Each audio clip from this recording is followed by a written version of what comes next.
Having said all of that, yesterday in the Parliament, the issue of the National Reconstruction and Resilience Authority, NARA, was prominent. NARA has been occasioned by Hurricane Melissa. As the name suggests, it's a National Reconstruction and Resilience Authority. The vehicle that the government is seeking to enable to pass into law, to lead the reconstruction of Jamaica following the impact of Category 5 Hurricane Melissa last October. And you know, reflecting on what was said in the Parliament yesterday, I look back at the Holness-administration has been in office now, February gone, 10 years.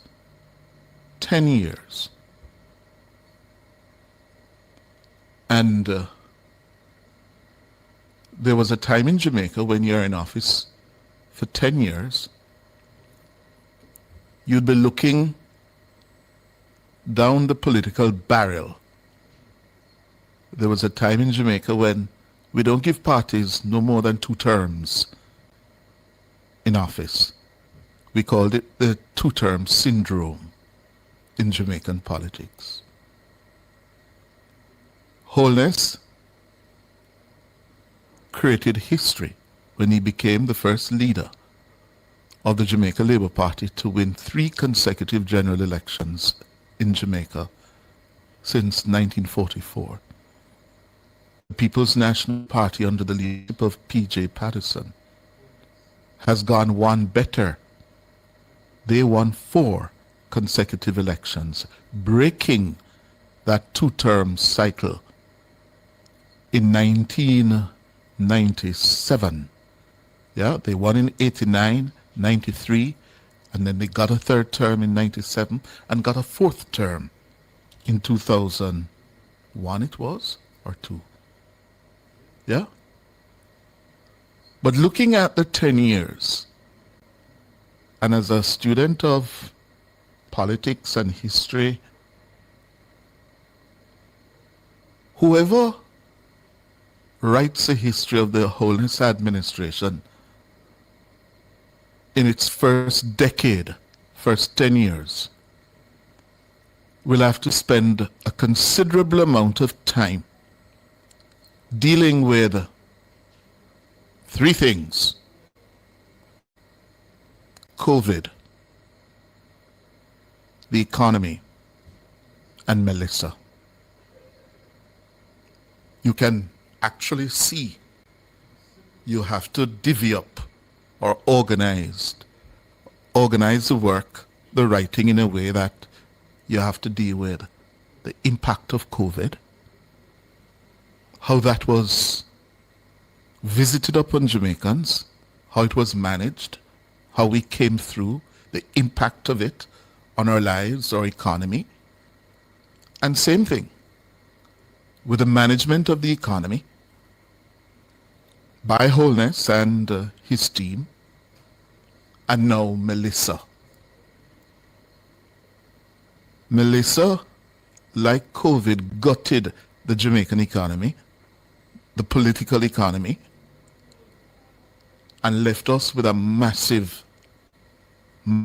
bill. Yes, it gutted what? 40% of the gross domestic product of the country. And I dare say this morning, the Labour Party and Prime Minister Holness, their ambitions of getting a 4th term in office are going to be largely determined by how well they rebuild Jamaica following the fallout of Melissa. The extent to which they are able to make a credible case to the Jamaican people for a fourth term, which would be historic for the Labour Party, is going to be largely determined by how well the National Reconstruction and Resilience Authority and the government rebuild after the gutting of Jamaica, certainly Western Jamaica, by Melissa. And that's why what happened in the Parliament yesterday is important, because we are now getting the law that is to enable the establishment of NARA. And the Prime Minister understands it. He described the NARA as the most consequential piece of legislation for Jamaica's development to date. That's how he describes it. The most consequential legislation for Jamaica's development to date. Because I think he understands the enormity of the task that is facing NARA and his administration. People, you hear the grumblings already, the discontent, where people feel that the recovery is too slow. The opposition yesterday pounced in highlighting several issues related to the recovery effort. Yeah. Time for the break. So yesterday, the Prime Minister sought to make the case for the long-awaited law to establish what he's calling the most consequential piece of legislation for Jamaica's development to date, to establish the National Reconstruction and Resilience Authority, NARA. And we're going to spend some time this morning looking at what was said in the House yesterday. To start us off, here's Siobhan Campbell's report. From promise to action, Prime Minister Dr. Andrew Holness says the era of the country fulfilling its potential is here, represented by the National Reconstruction and Resilience Authority, NARA. The vision of what Jamaica can be has existed in our national consciousness for generations. What has been missing is not the dream. What has been missing is the institutional machinery to turn that dream into delivered reality. To take the plans from the shelves and drive them through to completion at pace. Hurricane Melissa, as terrible as it has been, has given Jamaica something rare, a moment of national urgency. This bill is how we seize that moment. We are not restoring a pre-Melissa Jamaica. We are building a post-Melissa Jamaica that the generations before us dreamed of and the generations after us will inherit. NARA is the government's specialized statutory agency to lead post-Hurricane Melissa reconstruction. It acts as a single point of coordination for long-term recovery, focusing on rapid project delivery, resilient infrastructure, and public-private partnerships backed by extensive international financing. Dr. Holness says the bill will guide Jamaica into a new era of prosperity with the backing of the world's leading multilaterals. This bill has been crafted to deliver the institutional architecture through which Jamaica will convert catastrophe into competitive advantage and become a stronger, more productive, and more prosperous nation. Madam Speaker, the world has already signaled its confidence in Jamaica's capacity to lead this resurgence. The International Monetary Fund, the World Bank Group, the Inter-American Development Bank, the Development Bank of the Latin America and the Caribbean, CAF, and the Caribbean Development Bank have jointly committed a coordinated financing package of up to $6.7 billion US, the single largest and most comprehensive development financing package ever assembled for Jamaica. As part of the oversight of NARA, the government will establish the Jamaica Reconstruction and Resilience Oversight Committee, JAMROC. This is a public body that will ensure that NARA performs up to standard. The people of Jamaica will be able to judge through Jamrock public reporting whether NARA is performing. And it is not, and if it is not, the accountability chain will be clear direct, and consequential. Jamrock will operate similarly to the Economic Program Oversight Committee, EPOC, which was established to monitor the implementation of Jamaica's economic reform program. Madam Speaker, similar to the economic reform program, reconstruction is not a government project. It is a national project. Its oversight must reflect that. That is why I am announcing today that the government will make provision for Jamrock to include a member nominated by the leader of the opposition. Dr. Holness is urging the government and opposition to join hands and put the people first through NARA. Siobhan Campbell for Nationwide News. Thank you, Siobhan. The Prime Minister also told the Parliament today that the previously announced private sector investment vehicle facilitated acceleration of strategic transformation, FAST Jamaica. You know, politicians love these acronyms. They love it. They love them.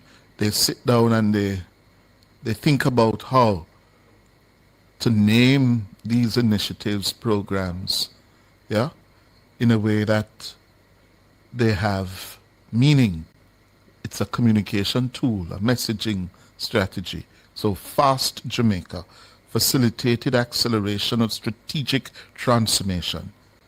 Yes, the Prime Minister says FAST will benefit from NARA's ability to cut through bureaucratic red tape.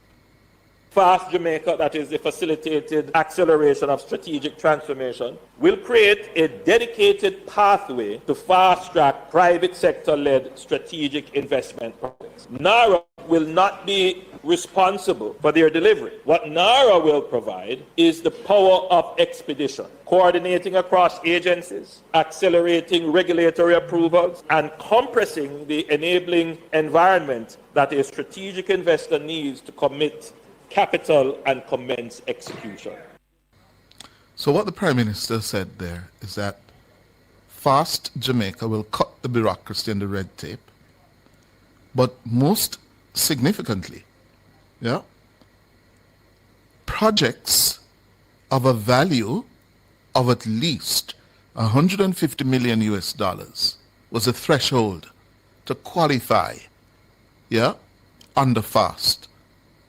He announced yesterday that they've had a rethink and they are now lowering the threshold for projects in terms of US dollars under FAST. This is what he said.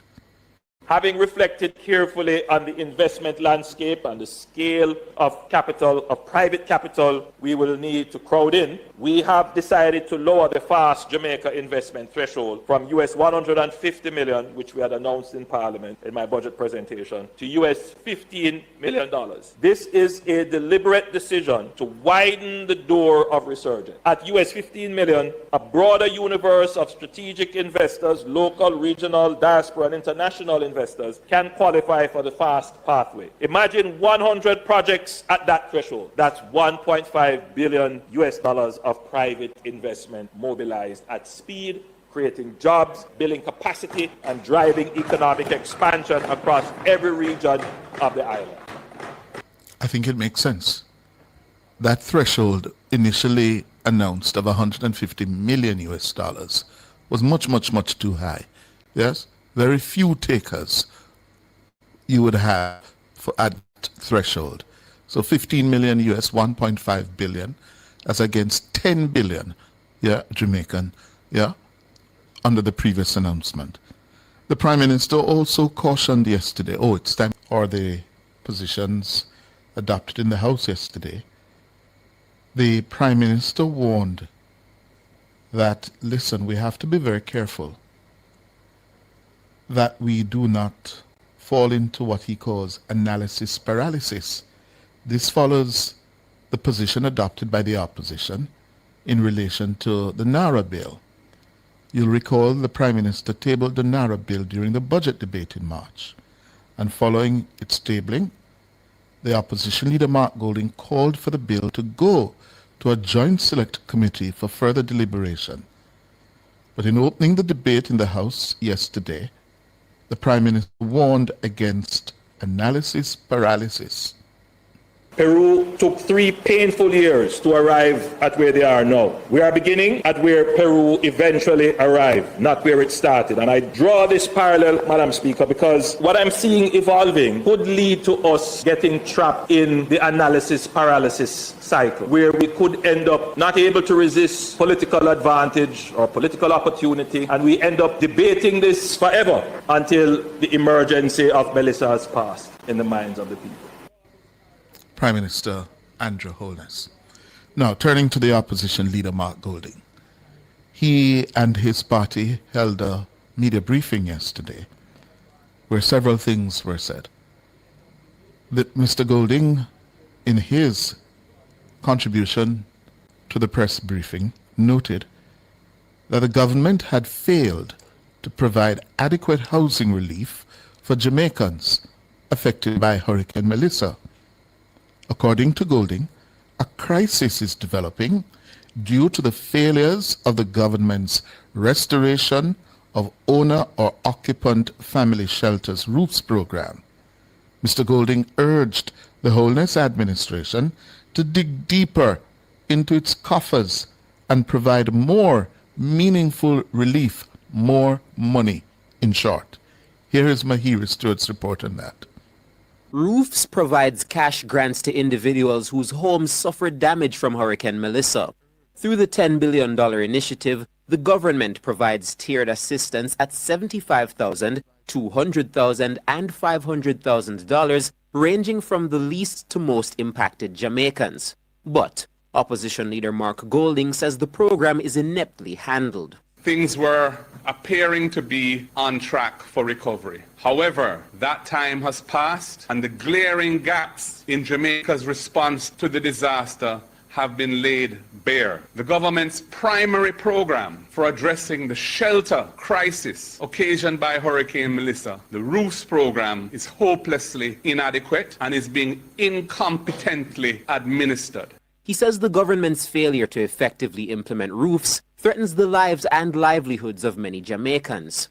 We have heard from the MPs the horror stories of those who were promised and have not received any support or the support that they were promised. The difficulties of access, the lack of comprehensive coverage of people who are in desperate need of help. Tens of thousands of Jamaican families are living in a post-Melissa environment where they lack habitable shelter in which they can rebuild their lives. This is a deplorable situation which ought to be the focus and priority of the government at this time.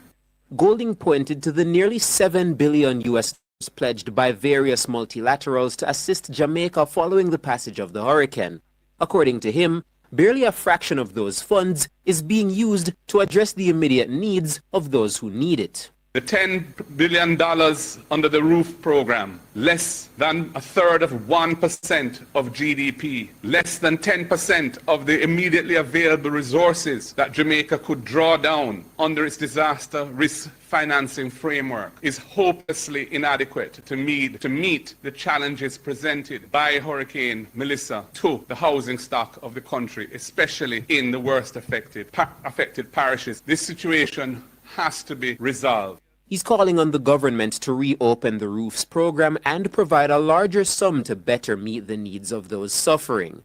The PNP president was flanked by several opposition MPs who served the constituents of Western Jamaica who shared similar concerns. Mahiri Stewart for Nationwide News. Thank you, Mahiri. And the opposition leader is doing his job, yes, holding the government feet to the fire. Because there are stories that speak to what he's raising. And we know the government of Jamaica as a deliverer of public service is not particularly strong. Not particularly strong. And given the extent of the need and the destruction wrought by Melissa, it's not surprising that the public bureaucracy systems, are not able to deliver to everybody in need at this time. Nearly what? 5.5, 6 months after. Yesterday you heard, we get the calls. Miss May, one of our regular callers out of St. Elizabeth, yes, a sympathizer of the Holness-administration, making that very point, that they came around, they looked at her situation, registered her, but she hasn't heard anything since. We have heard the stories, yeah? So there's no doubting or second guessing what the opposition leader and his MPs said yesterday, yeah? Also yesterday, Mr. Golding demanded a full account of the hundreds of millions the government collected through the Support Jamaica platform. Support Jamaica was launched to mobilize support channels and channel relief and coordinate recovery efforts following Melissa. The government, as you know, have said the funds raised through that portal will be directed towards the purchase of building materials to help in rebuilding the homes of Jamaican impacted by Melissa. But yesterday, Mr. Golding says to date, the government has failed to be transparent on the issue. There has been no proper accounting for any of those resources. In fact, what we have seen is fundraising events. I can think of one in Florida where funds were routed through a U.S. NGO with which a minister of government has an association. I can't see how that was an appropriate way for handling hurricane relief, where the government of Jamaica is part of the promotion of the event to raise funds. I want to hear a little bit more on that, yes? I want to hear a little bit more on that. I see some people saying in the chat, there's also an issue regarding some charitable organization out of Canada channeling funds for Melissa, which ended up with an artist. Yeah, I want to hear more on that. Well, while Mr. Golding made that criticism yesterday, we also heard from the PNP details about its fundraising effort. You'll recall that the PNP also established a portal to raise funding. Well, according to the party, it raised $3.9 million in donations up to March 31 this year. The PNP says to date it has spent $4.6 million to cover cash donations to needy Jamaicans. It also says 75% or $3.4 million of the funds collected have been used to purchase food packages. 21% of the funds were allocated under a section labeled transportation. That's just under $1 million. According to the PNP's accounting, it spent $692,442.32 more than they collected in donations. The PNP says nearly $26,000 were provided by the Jamaica Sunshine Foundation for the party's Adopt a Family program in eastern Westmoreland. It says all those funds were directed to housing support for specific donor, according to specific donor instructions. The PNP says, as at March 31 this year, 2,500 food packages have been distributed, along with 3,000 cases of water and juice. Yes. The opposition leader noted that as Prime Minister Holness is seeking to secure additional support from the diaspora during a trip to the United States, they should demand that he provide an account of the funding. And I hear the Prime Minister's up in New York to beg more resources from the diaspora. I hope that they, whoever is there, will demand of them, of the government, of him, a fulsome accounting for everything that has been received so far and how those funds have been utilized. Mark Golding.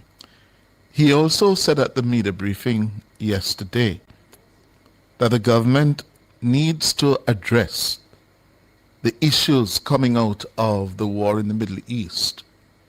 Yeah? He says issues relating to potential inflation and energy. It relates to supply, yeah, stemming from that conflict in the Middle East, ought to be addressed by the government. We are now approaching the end of the second month of that conflict. We have seen the price of fuel at the pump going up week after week after week. We have been told by major corporate distributors and wholesalers in the food trade that food prices are going to start going up as well. It is going to flow through to other critical inputs, fertilizers, chemicals, medications, all of the different products, plastic-related products that have some form of petrochemical base in them. Everything is going to be impacted by this. The government has been completely silent as to their response to this incipient crisis on the people. There's no provision in the budget for any form of assistance. Mark Golding, the opposition leader. According to Mr. Golding, the country was in a similar situation back in 2015, and the PNP government of the day created an oil hedge program. Yes, hedge, H-E-D. But he says the Holness-administration abandoned that oil hedge, leaving the nation with no protection against global oil shocks. It was funded by a special tax that was dedicated to financing that oil hedging program, which is essentially an insurance policy that if oil prices go above a certain figure per barrel, Jamaica gets a cash payment to cover that cost. This government discontinued that program, abandoned that insurance, but kept the tax in place and has been using it as part of the general revenue of the country. So now that we're facing the horror of oil prices at around $100 a barrel, when the budget was cast at an assumption of $60 a barrel. We are facing that with no protection, but the tax very much still in place and being paid by motorists, by consumers of electricity, and everyone in the society who pays tax effectively. Mark Golding. All right. So a lot to talk about.